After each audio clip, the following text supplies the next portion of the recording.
వాటిని వినియోగించడం కూడా చాలా ముఖ్యము. కానీ వాటిని ఎలా వినియోగించాలో అలా వినియోగించాలి తప్ప మిస్యూజ్ చేయకూడదు. యూజ్ చేయాలి, మిస్యూజ్ చేయకూడదు. ఇక్కడ యెజబెల్ అనే రాణిని మనం చూసినట్లయితే ఆమెకు దేవుడిచ్చిన పవర్ని ఆమె మిస్యూజ్ చేయాలని ఆలోచిస్తుంది. ఇప్పుడు యెజబెల్ రాణి ఒకవైపు పెట్టి ఎస్తేరు రాణిని ఇంకొక వైపు పెడితే, ఎస్తేరు రాణికి కూడా దేవుడు ఒక పొజిషన్ ఇచ్చాడు, దేవుడు ఒక పవర్ ఇచ్చాడు, దేవుడు ఒక ఇన్ఫ్లుయెన్షియల్ ప్లేస్లో పెట్టాడు.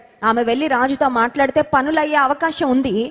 ఎస్తేరు దేవుని ప్రజల ప్రాణాలను కాపాడడానికి, దేవుని ప్రజల క్షేమం కొరకు ఆమె పాటుపడి వెళ్ళి రాజుతో మాట్లాడి, నా ప్రాణం పోయినా పర్వాలేదు, నా ప్రజల కొరకు నేను విజ్ఞాపన చేస్తాను, నా ప్రజల కొరకు నేను మనవి చేసుకుంటానని వెళ్ళింది. ఎస్తేరు దేవుడు ఆమెకి ఇచ్చిన అధికారాన్ని, స్థానాన్ని వాడింది మంచి విధానంలో. కానీ యెజబెల్ మనం చూసినట్లయితే ఆమెకిచ్చిన స్థానాన్ని, ఆమెకిచ్చిన పవర్ను ఆమె దుర్వినియోగం చేసుకుంటున్నట్లుగా వాక్యంలో గమనిస్తున్నాం. సో దేవుడు మనకిచ్చినవి రైట్ వేలో మనము ఉపయోగించాలి.